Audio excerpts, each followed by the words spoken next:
Well, I have found that I didn't have as much time to be in the yard and doing things this year because of other things that I've been interested in, my podcasts that I had been doing, and political concerns and things like that. But I didn't mind.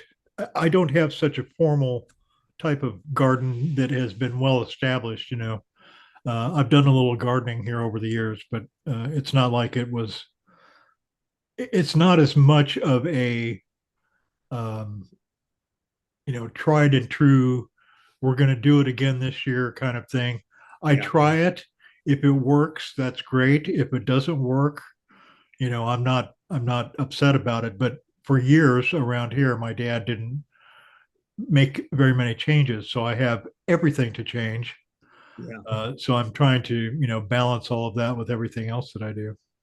Well, I mean, when I'm sitting here looking over your shoulder into the botanical gardens there, to me that's inspiring because that's the kind of the vibe that I like.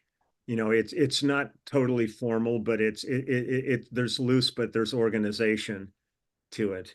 When I see some of the gardens where it is like just boxwood hedges that are sculpted beautifully, I'm not there. I mean, everything's it's big beds and stuff, but it's just great to see color. And we've been doing a lot of roses, and it's nice to go out and clip them and bring them in the house and have Yeah, some of it's them what I look. really miss because they don't grow well here. And I Yeah, used to, we used to grow them when I lived in Colorado. My parents grew them at their house, and they grew really easily.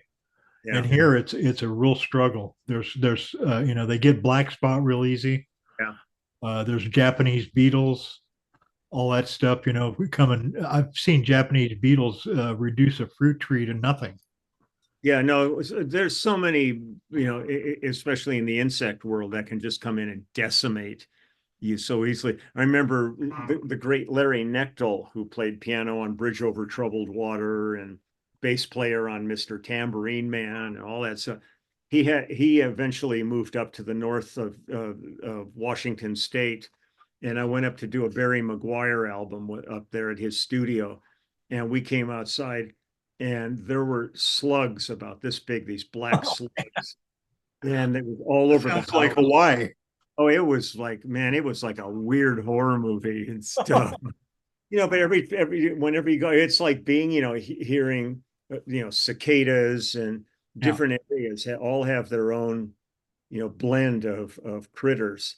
The problem we've had with a lot of it, and I finally got an oil that I'm spraying on the roses that's kind of a peppermint oil, is because I've been having a problem with squirrels coming in, Really? and they're coming in and chewing all of the buds back and stuff. Yeah. So that they don't like this stuff. I mean, I don't want to do anything to hurt squirrels, but there's enough other stuff around here that they can go enjoy. Just leave my roses alone. Yeah.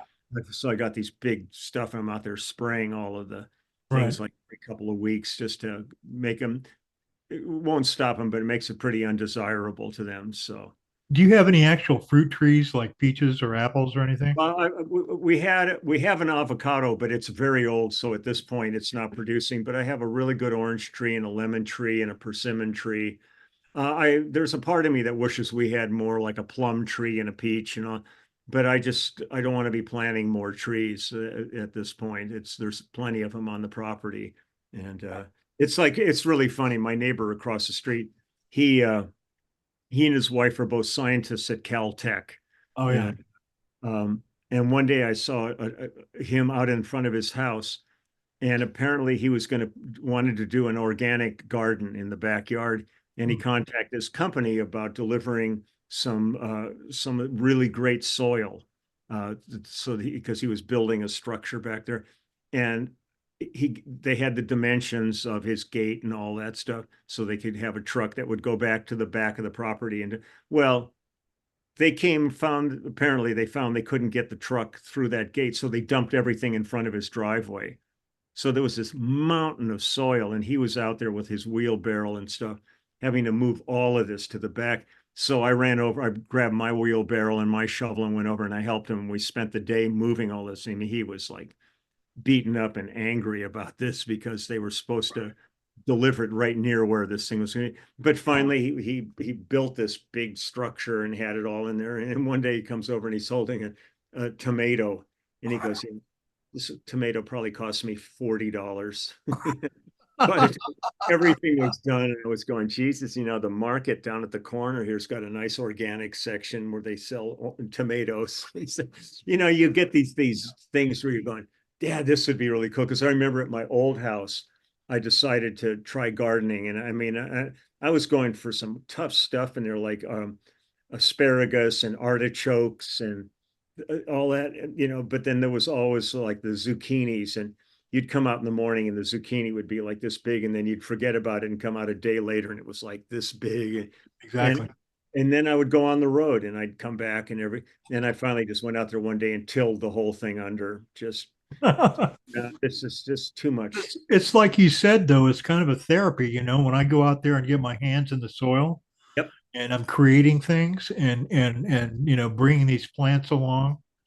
It's something that is very good for the soul.